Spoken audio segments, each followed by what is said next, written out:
പരിശുദ്ധ വലിയ ഭാവത്തിന് വേണ്ടി പരിശുദ്ധ ഭാവത്തിന് വേണ്ടി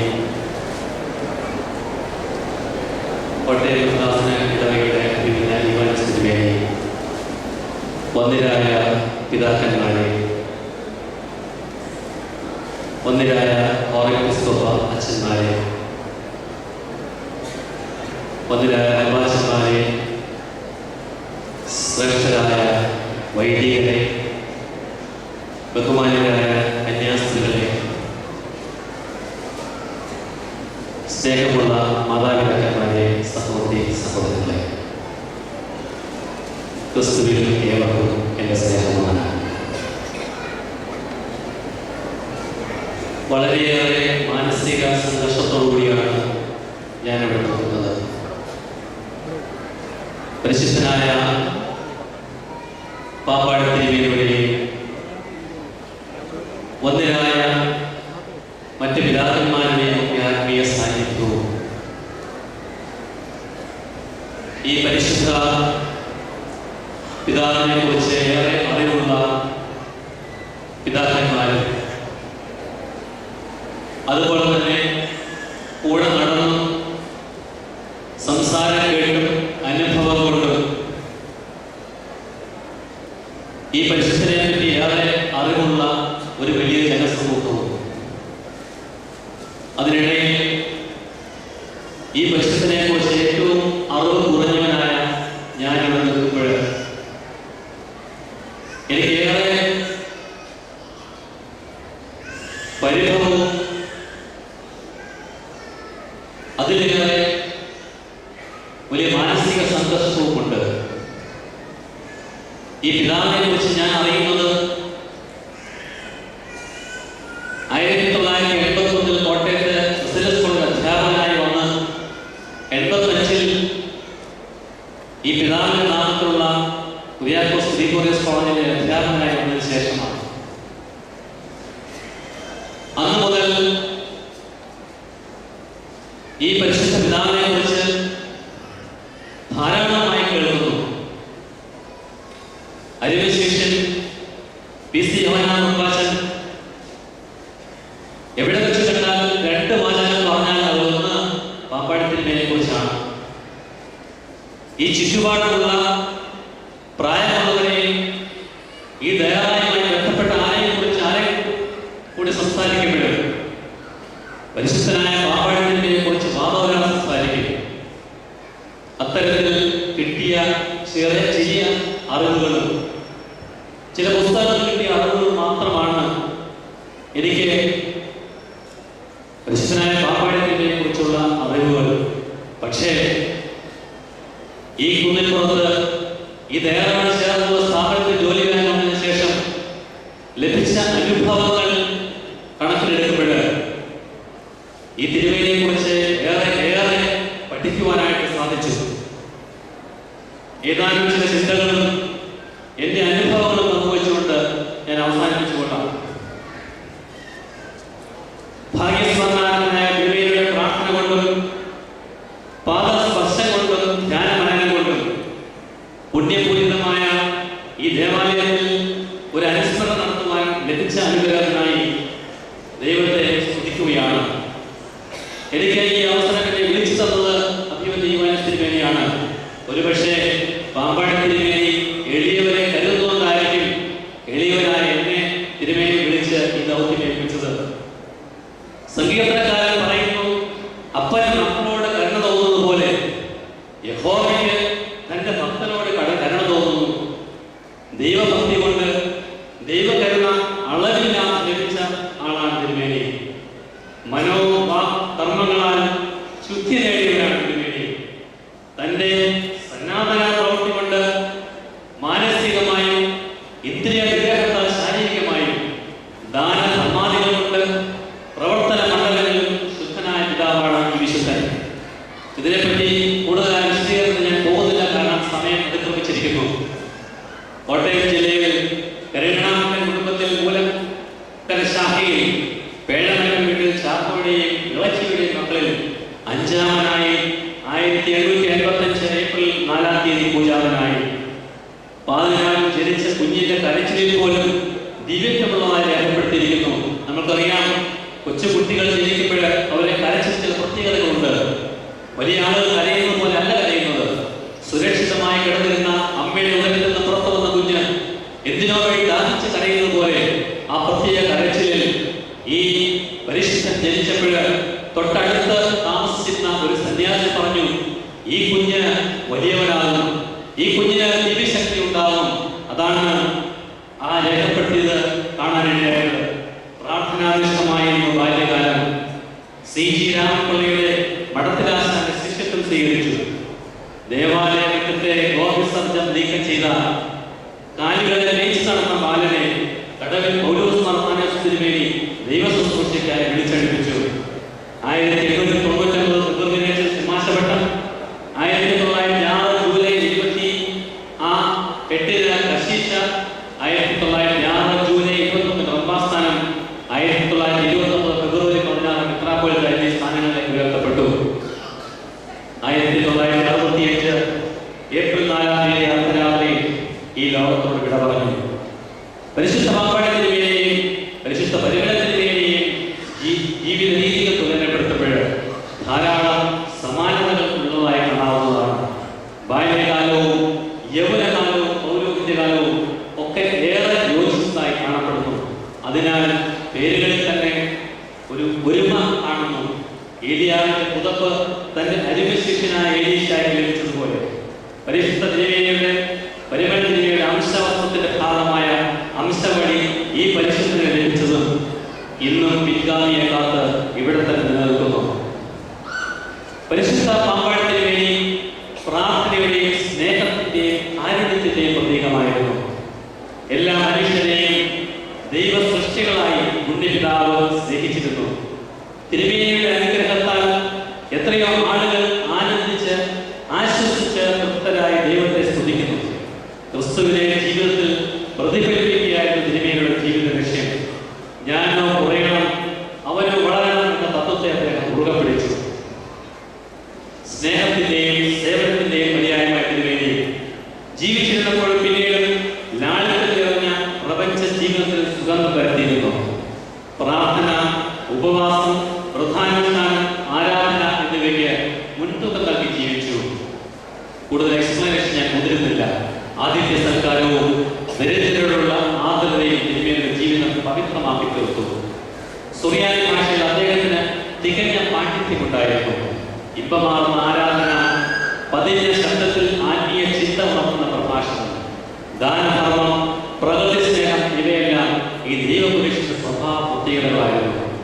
മൂല്യാധിഷ്ഠിതവും പ്രാർത്ഥനാനിരതവും സദ്ഗുണ സമ്പൂർണവുമായ പ്രത്യേകതകളാൽ തപോധനായ തിരുമേനി പുത്തൻപുറത്ത് കത്തി ജ്വലിച്ച് അനേകർക്ക് ആശ്രയവും അഭയവുമായി നിലകൊള്ളുന്നു. തിരുമേനിയുടെ ജീവിതം ദൈവത്തോട് ചേർന്നുള്ള യാത്രയായിരുന്നു. അതുകൊണ്ട് ദൈവ സൃഷ്ടിയിലെല്ലാം മഹത്വം കാണുവാനും അദ്ദേഹത്തിന് സാധിച്ചു. നിരാലംബർ ആശ്രയ അഭയമായി, ദുഃഖിതർക്ക് ആശ്വാസമായി, രോഗികൾക്ക് സൗഖ്യദായകനായി, ജീവിതത്തിൽ വഴിമുട്ടിയവർക്ക് നല്ല മാർഗദർശിയായി തിരുമേനി പ്രവർത്തിച്ചു. പ്രകൃതിയെ പ്രാർത്ഥനയാൽ നിയന്ത്രിക്കാൻ സാധിച്ചു. രോഗികൾക്ക് സൗഖ്യവും വിവിധതരം കഷ്ടപ്പാടുകൾ മലഞ്ഞവർക്ക് ആശ്വാസവുമേകി. പരിശുദ്ധ ജീവിതം നയിച്ച വ്യക്തികൾ ദൈവത്തിൽ നിന്ന് ദാനമായി പ്രവഹിക്കുന്ന അപൂർവ സിദ്ധികൾ കൊണ്ട് ധന്യരാണ്.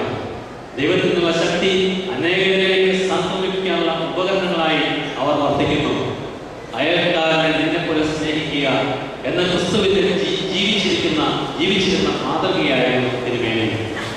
തിരുമേനിയുടെ കാലശേഷം തന്റെ ഭൗതിക സമ്പാദ്യങ്ങൾക്ക് തിട്ടപ്പെടുത്തിയപ്പോൾ ലഭിച്ചത് വെറും തുച്ഛമായ പണം മാത്രം. ഇന്ന് ജീവിച്ചിരിക്കുന്ന പ്രായമുള്ള പല ആളുകളും തിരുമേനിയോട് ഒരുമിച്ച് സഞ്ചരിച്ചവരാണ്. ഒരു പ്രായമുള്ള അപ്പച്ചൻ പറഞ്ഞു, കുഞ്ഞെ, തിരുമേനിയുടെ സമ്പാദ്യപ്പെട്ട് തുറന്നു നോക്കിയപ്പോൾ കുറച്ച് ചില്ലറകൾ മാത്രമല്ലാതെ ലഭിച്ചു. ഒന്നും കരുതിയില്ല, തിരുമേനി യാത്രയായി പോയി. എന്നാൽ ആ തുച്ഛമായ തുകയിൽ നിന്ന് ഇന്ന് കോടികൾ വിലമതിക്കുന്ന പ്രസ്ഥാനങ്ങൾ ഈ കബറടത്തിന് ചുറ്റുപാട് ഉപയോഗിക്കുന്നു. മനോഹരമായ ദേവാലയം, ആരാധന ആലയങ്ങൾ, ആതുര സേവന കേന്ദ്രങ്ങൾ, അനാഥർക്ക് അഭയ കേന്ദ്രങ്ങൾ, വിദ്യാഭ്യാസ സ്ഥാപനങ്ങൾ, അങ്ങനെ ഏറെ സ്ഥാപനങ്ങൾ ഉണ്ടായിരുന്നു. ഈ പരിശുദ്ധന്റെ നാമത്തിൽ എന്ത് ആരംഭിക്കുവാൻ ആഗ്രഹിച്ചാൽ അതിന് തടസ്സങ്ങൾ ഒട്ടും ഉണ്ടാകാറില്ല. ലോകമെമ്പാടും ഈ പരിശുദ്ധന്റെ നാമത്തിൽ വിശ്വാസികൾ ഒരുമിച്ച് കൂടുന്നു, അനുഗ്രഹിയാകുന്നു. ഈ പുണ്യവാന്റെ ഗമനം സ്ഥിതി ചെയ്യുന്ന ഈ ഇടം ഒരു വലിയ പഠനശാലയാണ്. ഇവിടം വിവിധ തരത്തിലുള്ള പഠനങ്ങളുടെ കേന്ദ്രസ്ഥാനവുമാണ്. ഇന്ന് ലോകത്ത് ധാരാളം പഠന വിഷയങ്ങളുണ്ട്, പഠന കേന്ദ്രങ്ങളുണ്ട്. യൂണിവേഴ്സിറ്റികളും മറ്റ് സ്ഥാപനങ്ങളൊക്കെയും വിവിധങ്ങളായ വിഷയങ്ങൾ വിശദമായി പഠിക്കുന്നു. വലിയ വലിയ ചിന്തകൾ അവിടെ നിന്ന് പ്രതിഫലിക്കുന്നു. ഈ പുണ്യവാന്റെ കബറിടം സ്ഥിതി ചെയ്യുന്ന ഈ ഇടം ഒരു വലിയ പഠനശാലയാണ്. ഇവിടെ വിവിധ തരത്തിലുള്ള പഠനങ്ങൾ നടക്കേണ്ട കേന്ദ്രവുമാണ്. എന്റെ ചിന്തയിൽ ഇവിടെ 3 വിഷയങ്ങളുടെ പഠന കേന്ദ്രമാവണം. ഒന്നാമതായി ഞാൻ കാണുന്നത് this is a centre of faith and prayer. ഇവിടം വിശ്വാസത്തിന്റെയും പ്രാർത്ഥനയുടെയും കേന്ദ്രമാണ്. എങ്ങനെ ദൈവത്തിൽ വിശ്വസിക്കണം എന്ന് ഇവിടെ നിന്ന് പഠിക്കണം. ദൈവത്തിൽ അടിയുറച്ച് വിശ്വസിച്ചാൽ ഏത് തലത്തിൽ എത്താം എന്ന് ഇവിടെ നിന്ന് പഠിക്കണം. കടുകുമണി പോലെ വിശ്വാസം, നിറഞ്ഞ വിശ്വാസം ഉണ്ടെങ്കിൽ മലയോട് മാർഗം ആചാരിച്ചാൽ ഫലമുണ്ട് എന്ന തിരുവചനം ഇവിടെ നിവൃത്തിയാകുമെന്ന് പഠിക്കണം. ഏലിയ ആകാശവും ഭൂമിയും അനുസരണയാക്കിയതുപോലെ, മൂശ കൽപ്പനകളെ പാലിച്ചതുപോലെ മഴ പെയ്യിച്ചത് തിരുമേനിയുടെ ജീവിത പുസ്തകത്തിൽ പറയുന്നു. റബ്ബാനായി പാമ്പാടി പള്ളിയിൽ താമസിച്ച സമയത്ത് ജലദൗർലഭ്യം നേരിട്ടപ്പോൾ സമൃദ്ധമായ മഴ പെയ്യിച്ചു. പ്രാർത്ഥന കൊണ്ട്, ദൈവവിശ്വാസം കൊണ്ട്. പ്ലേഗ് രോഗം മാറ്റിയത് കുന്നംകുളത്ത് ഞാൻ 2 വർഷം ജോലി ചെയ്തതാണ്. അവിടെ ചെന്ന് ഏത് വീട്ടിൽ കയറി ചെന്നാലും പാമ്പാടിയിൽ നിന്നാണ് വന്നത്, അല്ലെങ്കിൽ ഈ ഭാഗത്തു നിന്നാണ് വന്ന് പറഞ്ഞാൽ അവരുടെ ബഹുമാനവും ഭക്തിയും കാണേണ്ടത് തന്നെയാണ്. ആ ഓരോ കുടുംബത്തിലും പരിശുദ്ധനായ ദൈവത്തെ കുറിച്ചുള്ള വലിയ വലിയ ചിന്തകളും അവരുടെ വിശ്വാസവും ഭക്തിയും ഞാൻ നേരിട്ട് അനുഭവിച്ചതാണ്. പ്ലേഗ് രോഗം മാറ്റിയത് അന്നത്തെ പരിശുദ്ധ ബാബാദേവിയോട് ഞങ്ങൾക്ക് വേണ്ടി പ്രാർത്ഥിക്കണമെന്ന് അപേക്ഷിച്ചപ്പോൾ ഒരു മടിയും കൂടാതെ ചികിത്സാ മേഖലയൊക്കെ പരാജയപ്പെട്ട രംഗത്ത് ഞാൻ പോയിക്കോളാം എന്ന് പറഞ്ഞ് തന്റെ ജീവന് പോലും ഭീഷണി ഉണ്ടാകുന്ന ആ സ്ഥലത്തേക്ക് ഓടിയെടുത്ത തിരുമേനി. അങ്ങനെ പ്ലേഗ് രോഗം മാറ്റിയത്, വസൂരി മാറ്റിയത്, വിഷത്വത്തെയാണ് സുഖപ്പെടുത്തിയത്, ഭ്രാന്ത് മാറ്റിയത്, ക്ഷയരോഗം മാറ്റിയത്, അപസ്മാരം മാറ്റിയത്, കീടബാധ മാറ്റിയത്, ഇങ്ങനെ മറ്റനേകം സംഭവങ്ങൾ. ഇതെല്ലാം തിരുമേനിയുടെ ദൈവവിശ്വാസത്തിന്റെ പ്രതിഫലനമാണ്. തടസ്സവാദങ്ങളെ അതിജീവിച്ചാണ് തിരുമേനി. നാമൊക്കെ തടസ്സവാദങ്ങൾ വീണുപോകുന്നവരാണ്. പ്രാർത്ഥനയുടെയും ആരാധനയുടെയും ഉപവാസങ്ങളുടെയും സമയത്ത് നാം പല തടസ്സവാദങ്ങളും ഉന്നയിക്കും. എങ്ങനെ ഒഴിവാക്കാം, എന്ത് മാർഗം മാറി നിൽക്കാം, ഇങ്ങനെയുള്ള ഒത്തിരിയേറെ തടസ്സവാദങ്ങൾ ആ ലോകത്ത് ജീവിക്കുന്നവരാണ് നമ്മൾ. നമ്മുടെ കടമകൾ ചെയ്യുന്നതിന് തടസ്സങ്ങൾ നേരിടും. എന്ത് ഉത്തരവാദിത്വം ഉണ്ടെങ്കിലും അതിൽ ഒഴിഞ്ഞു മാറുവാനായിട്ട് നാം തടസ്സവാദം നേരിടും. എന്നാൽ പ്രാർത്ഥനയുടെയും ഉപവാസത്തിന്റെയും കാര്യത്തിൽ തിരുമേനിക്ക് ഒരു തടസ്സവാദവും ഇല്ലായിരുന്നു. ഏകാഗ്രതയോടുള്ള പ്രാർത്ഥന, രാത്രിയുടെ യാമങ്ങളിൽ മുട്ടുമേലിൽ നിന്ന് കണ്ണുനീർ ഒഴിച്ചുള്ള പ്രാർത്ഥന, സ്ഥലകാല ബോധമില്ലാതെയുള്ള പ്രാർത്ഥന, ഇതെല്ലാം തിരുമേനിയുടെ ശീലമായിരുന്നു. പള്ളിയിലെ നല്ല ശുശ്രൂഷകനായി സാധിച്ചു. ബാലനായ കാലത്ത് പ്രാർത്ഥനയുടെ ഫലമാണ്. തന്റെ മുത്തശ്ശിയുടെ അനുഗ്രഹം നേടുവാൻ സാധിച്ചു. പ്രാർത്ഥനയുടെ ഫലമാണ്. പരിശുദ്ധ പിതാക്കന്മാരുടെ അനുഗ്രഹങ്ങൾ നേടുവാൻ സാധിച്ചു. പ്രാർത്ഥനയുടെ ഫലമാണ്. ഇതെല്ലാം തിരുമേനിയുടെ പ്രാർത്ഥനയുടെ ഫലമാണ്. റബ്ബനായി പാമ്പാടി പള്ളിയിൽ താമസിച്ചിരുന്ന കാലത്ത് കക്ഷിവഴക്ക് മുറുകിയപ്പോൾ, തന്റെ പ്രാർത്ഥനയ്ക്ക് തടസ്സം നേരിട്ടപ്പോൾ തിരുമേനി ദുഃഖിതനായി. അന്ന് തന്റെ ഗുരുനാഥൻ നൽകിയ ഈ കുന്നുപുറത്ത് വന്ന് കാടിനുള്ളിൽ വർണ്ണശാല പണിത് പ്രാർത്ഥനയ്ക്ക് ഇടം കണ്ട പിതാവാണ്. അങ്ങനെ പ്രാർത്ഥനയിൽ പ്രധാനുഷ്ഠാനങ്ങളിൽ നേരിടേണ്ടി വന്നിട്ടുള്ള എല്ലാ തടസ്സവാദങ്ങളെയും തിരുമേനി അതിജീവിച്ചു. ഈ കബറിടം വിശ്വാസത്തിന്റെയും പ്രാർത്ഥനയുടെയും കേന്ദ്രമാണ്. ഞാൻ നീട്ടുന്നില്ല. രണ്ടാമതായി എന്റെ ശ്രദ്ധയിൽ വരുന്നത് this is A centre for caring and sharing. ഇത് കരുതലിന്റെയും പങ്കുവയ്ക്കലിന്റെയും കേന്ദ്രമാണ്. എങ്ങനെ കരുതണം, ആരെയൊക്കെ കരുതണം, എത്രമാത്രം കരുതണം, ഇതൊക്കെ പഠിക്കുന്നത് ഈ കേന്ദ്രത്തിൽ നിന്നാണ്. കൊച്ചുകുട്ടിയായിരുന്നപ്പോൾ കാലുകളെ കരുതി, ഒരു ബാലനായിരുന്നപ്പോൾ താൻ ശുശ്രൂഷിച്ച ആ കത്തുകാലുകളെ കരുതിയിരുന്നു, സഹപാഠികളെ കരുതി. പഠിക്കാൻ പോയ സമയത്ത് തന്റെ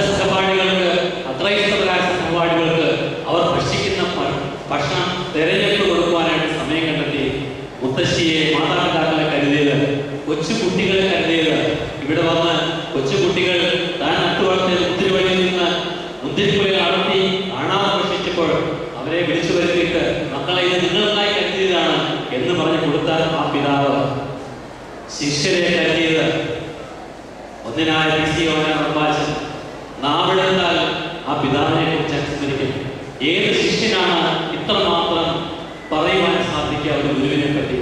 അങ്ങനെ ശിഷ്യന്മാരെ കരുതിയത്, സഹപ്രവർത്തകരെ കരുതിയത്, ശുശ്രൂഷകരെ കരുതിയത്, തന്റെ ശുശ്രൂഷനായിരുന്ന ബധിരമായ ആ സ്നേഹിതനെ സ്വർഗമുണ്ടെങ്കിൽ ഇതിലേക്ക് ലഭിക്കുമെന്ന ധൈര്യമായിട്ട് പറഞ്ഞു പിതാവ് എതിരാളികളെ കരുതിയത്. കക്ഷിവഴക്ക് മൂത്ത് ഈ പർണശാല പോലും എനിക്ക് നഷ്ടപ്പെടുമെന്ന് ചിന്തിച്ചപ്പോൾ ഞാൻ ഇത്രയും കരുതി ഉണ്ടാക്കി, അത് കൊണ്ടുപോകണമെങ്കിൽ ആ സഹോദരൻ കൊണ്ടുപോകട്ടെ എന്ന് തുറന്ന് പറയാൻ മനസ്സ് കാണിച്ച പിതാവ് ശത്രുക്കളെ കരുതി, കള്ളനെ കരുതി, മോഷ്ടാവിനെ പിടിച്ചുകൊണ്ടുവന്ന് മോഷ്ടം അത് മുന്നിൽ വെച്ചപ്പോൾ അത് എനിക്കുള്ളതല്ല അവനുള്ളതാണ്, അവനെ വിളിച്ചിട്ട് സുഖത്തെ ഇത് നീ എടുത്തോളൂ, ഇത് കൊണ്ടുപോയി വിറ്റ് നീ സുഖമായിട്ട് ദൈവത്തിൽ ആശ്രയിച്ച് ജീവിക്കൂ എന്ന് പറഞ്ഞ ആ പിതാവ് അങ്ങനെ പക്ഷികളെയും മൃഗങ്ങളെയും ഇവിടെ ഉണ്ടായിരുന്ന കാക്കളെയും പ്രാവുകളെയും ഒക്കെ കരുതുന്നതിന് വേണ്ടി, സസ്യങ്ങളെയും കരുതുന്നതിന് വേണ്ടി, തൻ്റെ അടുക്കൽ വരുന്ന ഏവരെയും കരുതുന്നുണ്ടാകുന്നതിന് വേണ്ടി പങ്കുവയ്ക്കാൻ പഠിപ്പിച്ച പിതാവായിരുന്നു ഇദ്ദേഹം. കിട്ടുന്നവർക്ക് പങ്കുവയ്ക്കുക, എന്നാൽ വീണ്ടും വീണ്ടും കിട്ടും എന്ന പാഠം പഠിപ്പിക്കുകയാണ് പിതാവ് ചെയ്തത്. അംശവസ്ത്രത്തിന്റെ കൂടെ കിട്ടിയ സ്വർണ്ണത്തിന് വരെ പങ്കുവച്ചു. തന്റെ ആവശ്യങ്ങൾ വകവയ്ക്കാതെ ഉള്ളതെല്ലാം കൊടുക്കുന്ന പിതാവ് അത്താഴത്തിനുള്ള അരിയും പങ്കുവെച്ച് പാചകക്കാരൻ ആഹാരത്തിന് പോലും പാത്രീഭൂതനാകേണ്ടി വന്നു. അതുകൊണ്ടാണ് ഈ തരത്തിൽ ചിന്തിക്കുമ്പോൾ ഇവിടെ കരുതലിന്റെയും പങ്കുവയ്ക്കലിന്റെയും കേന്ദ്രമാണ്.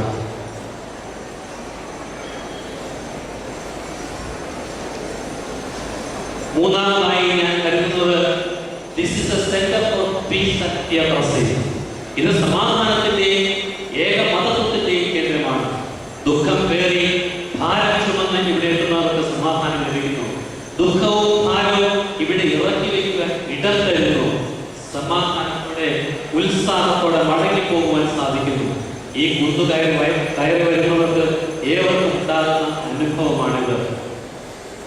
പുണ്യവാന്റെ ഈ ഇടം ഏക മതത്വത്തിന്റെ കേന്ദ്രമാണ്. ഇവിടെ പല മതങ്ങളില്ല, പല രാഷ്ട്രീയമില്ല. ഇവിടെ ഒരു മതം മാത്രമേ ഉള്ളൂ, ദൈവത്തിന്റെ മതം. ദൈവവും ദൈവ സൃഷ്ടികളും തമ്മിൽ ഈ വിശുദ്ധന്റെ സാന്നിധ്യത്തിൽ സമ്മേളിക്കുകയാണ്. ഇവിടെ നമുക്ക് തിന്മയുടെ രണ്ട് മുഖങ്ങൾ ദർശിക്കുവാൻ സാധിക്കും. ഒന്ന്, പ്രയാസങ്ങൾ മനസ്സിലാക്കി നമുക്ക് വേണ്ടി അപേക്ഷിക്കുന്നതിന് വേണ്ടി ജീവിച്ചിരുന്ന അവസരത്തിൽ രാമമില്ലാതെ പ്രാർത്ഥിച്ചുകൊണ്ട് തിരുവേണ്ടി ഇന്നും എന്നും അങ്ങനെ തന്നെ നമുക്ക് വിശ്വസിക്കാം. രണ്ട്, നമുക്ക് അഭിമുഖമായി കൈകൾ ഉയർത്തി നമ്മളെ അനുഗ്രഹിക്കുന്നതിന് വേണ്ടി. ഈ അനുഗ്രഹത്താൽ നമുക്ക് ആശ്വാസം ലഭിക്കുന്നു, രോഗശമനമുണ്ടാകുന്നു, പ്രയാസങ്ങളും ദുഃഖങ്ങളും അകലുന്നു, സന്തോഷത്തോടെ സമാധാനത്തോടെ മടങ്ങിപ്പോകുവാൻ ഇടയാകുന്നു. ആ അനുഗ്രഹത്താൽ ഈ നാട് ഉയരുന്നു. അന്ത്യനാളുകളിൽ തിരുവേണ്ടി പറഞ്ഞിരുന്ന വാക്കുകൾ തനിക്ക് ശേഷം ഈ നാട് ഉയരുന്നത് യാഥാർത്ഥ്യമാകുന്നു. ഞാൻ അവസാനിപ്പിക്കുകയാണ്. എനിക്ക് വ്യക്തിപരമായി ഉണ്ടായിട്ടുള്ള ചില ചെറിയ അവസരങ്ങൾ കൂടി പങ്കുവെച്ചുകൊണ്ട് ഞാൻ അവസാനിപ്പിച്ചു കൊള്ളാം. ഇവിടെ വന്നു ചേർന്നിരിക്കുന്ന ഏവർക്കും തന്നെയാവും അനുഭവം. എന്റെ ജീവിതത്തിൽ ഉണ്ടായിട്ടുള്ള വളരെ നേട്ടങ്ങൾ തിരുമേനിയുടെ നാമത്തിലുള്ള ഈ കോളേജിന് ശേഷമാണ്. ഈ കബറിൽ ഒന്ന് കയറി ഇറങ്ങിപ്പോയാൽ ഒരു പ്രയാസവും ഇല്ലാത്ത കുടുംബകാര്യങ്ങളും കോളേജ് കാര്യങ്ങളും ഒക്കെ ക്രമീകരിക്കുവാനായിട്ട് സാധിക്കുന്നു. ഈ പരിശുദ്ധന്റെ നാമത്തിലുള്ള കോളേജിൽ അഭിവൃദ്ധി ഉണ്ടാകുന്നു. ആത്മാർത്ഥതയോടെ അവർ പ്രവർത്തിക്കുന്ന ഏവരെയും സ്വസ്ഥതയുള്ള വെള്ളത്തിനരികിലേക്ക് നടത്തുന്നു. സാമ്പത്തിക ബാധ്യതയുള്ള എന്ത് പുരോഗതി പ്രവർത്തനങ്ങൾക്ക് ഒരു തടസ്സവും വരാറില്ല. തിരുമേനിയുടെ നാമത്തിൽ കൊണ്ടുവന്നാക്കുന്ന വിദ്യാർത്ഥികൾ വഴിതെറ്റിപ്പോയാൽ പോകുവാനായിട്ട് ഇടവരുന്നില്ല. ഏതെങ്കിലും സാഹചര്യങ്ങളിൽ ഏതെങ്കിലും രീതിയിൽ വഴിതെറ്റിപ്പോയാൽ ഒരു വെളിപാട് പോലെ അത് നമ്മളെ അറിയിക്കുന്നു. പ്രതിസന്ധികൾക്കെല്ലാം പോംവഴികൾ കാണിച്ചു തരുന്നു. ഈ പരിശുദ്ധന്റെ മധ്യസ്ഥയിൽ ശരണപ്പെട്ട് ഒരു ദിവസം തുടങ്ങിയാൽ സമാധാനമായി മടങ്ങിപ്പോകും, സ്വസ്ഥമായി ഉറങ്ങുവാൻ സാധിക്കുന്നു. അതാണ് ഈ കബറിൽ നിന്ന് ലഭിക്കുന്ന ഏറ്റവും വലിയ അനുഗ്രഹം. അന്ത്യനാളുകളിൽ ഇതിനെ ഇപ്രകാരം പറയുന്നു: അനുഗ്രഹിക്കപ്പെട്ട മക്കളെ, ഞാൻ ശരീരപ്രകാരം നിങ്ങളെ വിട്ടുപോയാലും ആത്മീയ പ്രകാരം എന്നും നിങ്ങളോട് കൂടി ഉണ്ടായിരിക്കും. ഈ ആത്മീയ സാന്നിധ്യം നമ്മൾ വായിക്കട്ടെ. ഈ ഒരു അവസരം തന്ന ഇവന്യത്തിന് ഈ നേരെ അച്ചുമതികൾ കച്ചവടം വികസിച്ചുകൊണ്ട് ഇതുമായി ബന്ധപ്പെട്ട എല്ലാവരോടുള്ള നന്ദിയും സ്നേഹം അറിയിച്ചുകൊണ്ട് ഇന്ന് എന്നെ ശ്രമിച്ച എല്ലാവർക്കും എല്ലാ ഉപസ്ഥിതിയും പറഞ്ഞുകൊണ്ട് ദൈവനാമത്തിൽ ശരണപ്പെട്ടുകൊണ്ട് എൻ്റെ വാക്കുകൾ